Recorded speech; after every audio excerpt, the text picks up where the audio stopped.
From KUNC and the NPR network, this is In The NoCo. I'm Erin O'Toole.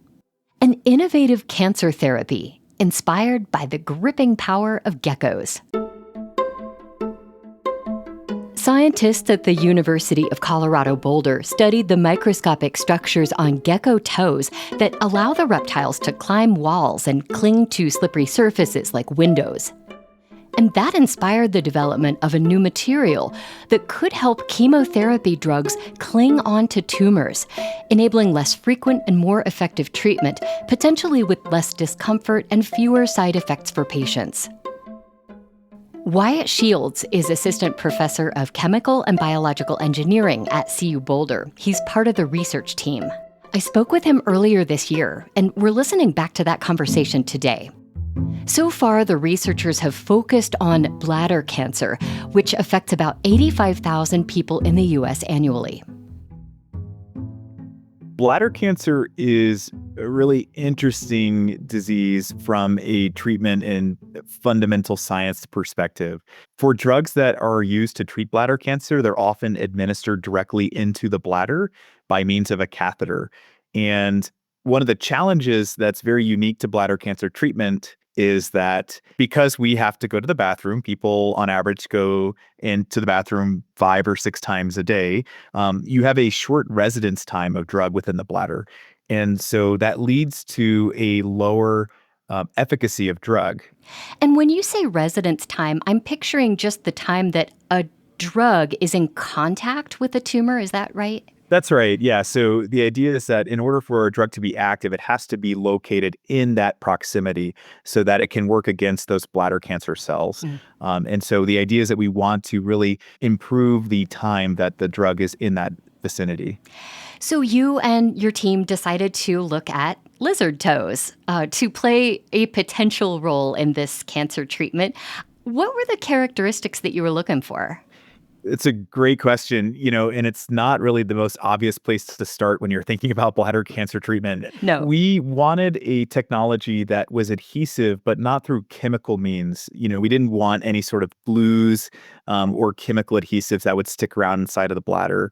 Instead, we wanted to create a system that could adhere to the bladder wall, but could do so in a way that was based on maybe a different mechanism. And we discovered that geckos actually have a really amazing way of adhering to surfaces, and that is through nanostructures on their toes. What is it about the structure of gecko feet that enables them to stick to all sorts of surfaces? So if you look at a gecko's foot under a microscope, you'll see that they have these little microscopic structures called setae, and they're basically these nanoscale hairs or fibers on their toes. And the idea is that they have a huge amount of surface area because of all of these bristles and fibers and so on. And so when a gecko basically presses into a surface with their foot, it spreads out all of those bristles, and the gecko is able to make contact with a surface through all of these little hairs. So there's no chemical adhesive whatsoever. It's purely just based on the fact that they have these really high surface area structures on their feet. And so we wanted to really create a material that had that same quality so that we could stick this onto a bladder tumor. Man, this would have blown my mind as a 6-year-old. I thought it was like tape on a gecko's feet. It is amazing because they can climb on glass, they can climb on wood, on painted surfaces. I mean, really, what's amazing about it is because it's not a chemical adhesive, they're able to walk on all different kinds of surfaces.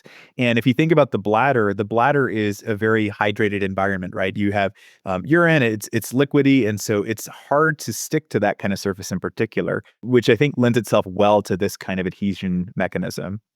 So with this knowledge, you and the team developed this sticky material that will cling to a tumor and be able to deliver kind of like a long-acting treatment, basically. How would the treatment for bladder cancer be different with this new material? The idea is that we can administer this material into the bladder directly over the cancer site. And it's able to stick to that site for several days, maybe even a couple weeks. And over that period of time, it can release this drug slowly. And you can continue to go about your life. You can go to the bathroom. You can do whatever you need to do. And the drug is going to slowly be eluted from that from this material. And the advantage is that you don't have to go back into the clinic and receive multiple rounds of treatment. You can really, hopefully, receive just one or maybe a small handful of treatments.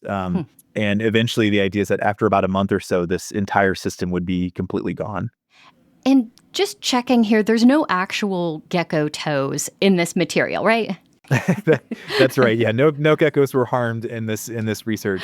Okay. Yeah, so these are all materials that break down into components that our bodies are used to dealing with. So polysaccharides like sugars, lactic acid, and glycolic acid, these are products that our bodies naturally can metabolize and deal with. So they break down into those components, not gecko toes. Okay. No, you worked in conjunction with CU Anschutz Medical Campus to test the treatment in mice. What were the key results of these early trials? Right. So these trials were preclinical, which means that no human patients were used. So this first study was really focused on the safety and tolerability of this technology. So we wanted to just make sure that this material system was safe, that it wasn't going to clog the urinary tract, for example, that it would stick over the tumor tissue that we were interested in sticking to, and that the mice can tolerate this well. Our results demonstrated that they are well tolerated, and I think that portends well for their use in future studies. We did not do any sort of efficacy study this time, meaning that we didn't compare the performance of this to a clinical standard. And I think that would be the next step, given our results now. Well, this material was developed with bladder cancer in mind, but what other medical issues could it be used for potentially? I think any situation where you're in an environment where there is some sort of fluid exchange, where there is movement, for example, like in the stomach or in the GI tract, there could be some opportunity to deploy the system so it stays in the region of interest, even if fluid passes over it. So we're thinking the bladder was a good place to start for all the reasons that we talked about. But looking forward, we think that something like stomach cancer, something in the GI tract, and potentially other regions of the body as well would be a promising target. Lastly, Wyatt, do you think pharmaceutical companies or researchers should look a little more closely at reptiles when they are developing new drugs or treatments? Absolutely. And not just reptiles. I think nature is, it's one of those things. We live in Colorado, and I think we're fortunate to have so many beautiful things around us. And if anything, I hope this research is a reminder to step outside and look and see what there is to offer around us. And hopefully that can be inspiring to scientists, clinicians, and many other people in many other fields. I think there's a lot to learn just from nature. Wyatt Shields is an assistant professor at CU Boulder and part of the team that developed a new material that can cling to tumors to create more effective chemotherapy treatments. I spoke with him earlier this year. The researchers described their work recently in the journal Advanced Materials, although Wyatt stresses they've only tested on mice, not humans, so far. We'll have links where you can learn more in our show notes and at KUNC.org. That's it today for In The NoCo. I'm Erin O'Toole. Thanks so much for listening.